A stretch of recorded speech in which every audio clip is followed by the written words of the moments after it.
তাহলে আজকে আমরা এখানে দাঁড়াতাম না। আমরা গত 23 সালে 3/1/2023 মন্ত্রণালয় বরাবর চিঠি দেয় যে আমাদের ঢাকার যেহেতু অনেক বক্তারা বলে গেছেন 16টা ইউনিয়ন কেটে 26টি ওয়ার্ড তৈরি করেছেন ঢাকা মহানগর, দেশ উন্নত হবে, রাষ্ট্র সংস্কার করা লাগবে, এটাই স্বাভাবিক।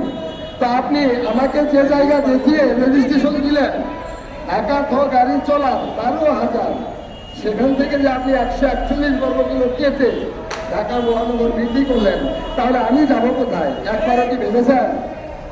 তো যারা আজকে এসির ভেতরে বসে হাওয়া খাচ্ছেন, আমাদের শ্রমিকের পরিশ্রমের টাকা দিয়ে আপনাদের বেতন হবে, তো আমরা কিভাবে থাকি, কেমনে চলি, এই খোঁজখবর যদি আপনারা না নেন তাহলে আমাদের এরকম পদক্ষেপ নিতে হবে।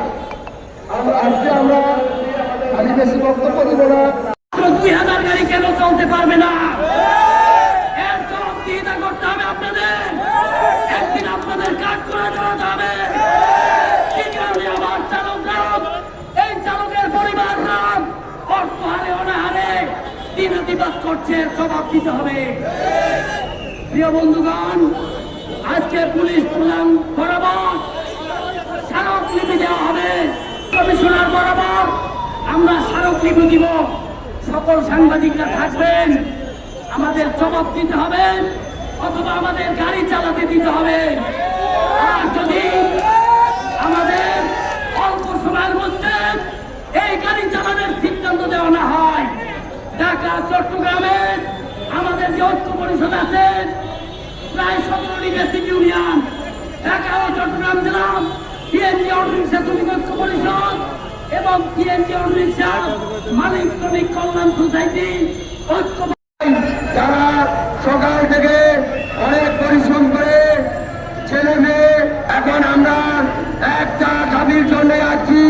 সে দাবিটা হলো আজকে এখান থেকে আমরা ঢাকা মহানগরে ঢাকা গাড়ি চলার অনুমতি না দেওয়া পর্যন্ত আমরা এখান থেকে সর্বনা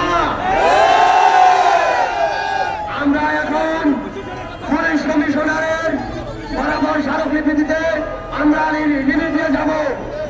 এই সামনে যদি আমাদের বাধা আসে, যদি আমাদেরকে নিয়ে যায়, আপনারা ওখানেই রাস্তা অবরোধ করে বসে থাকেন। কারণ আমাদেরকে যতক্ষণ পর্যন্ত লিখিত না দেয় আমরা রাজপথ যাবো না। কারণ আমাদেরকে সেইভাবে মিথ্যা আশ্বাস দিয়েছে।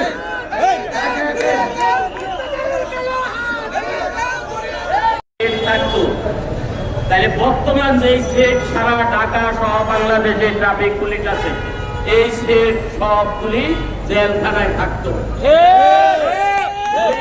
আওয়ামী লীগের আমলে 17 বছর এই চালকের উপর যে অত্যাচার এই ট্রাফিক পুলিশরা করছে, সেই কারণে প্রত্যেকটা ট্রাফিক পুলিশ আজকে জেলখানায় থাকার কথা ছিল।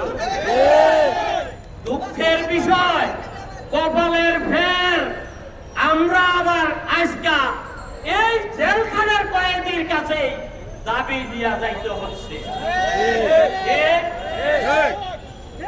এই দেশে যদি সচিবালয়ের সচিব আরেকটা বেশ থাকতো, তাইলে এই বেশ জেলখানায় এক একজনের 20 বছর নিম্নে জেল হওয়ার কথা ছিল। আজকে আবার আমরা সেই সচিবদের কাছেই যাচ্ছি। এটা আমাদের কপালের ফের।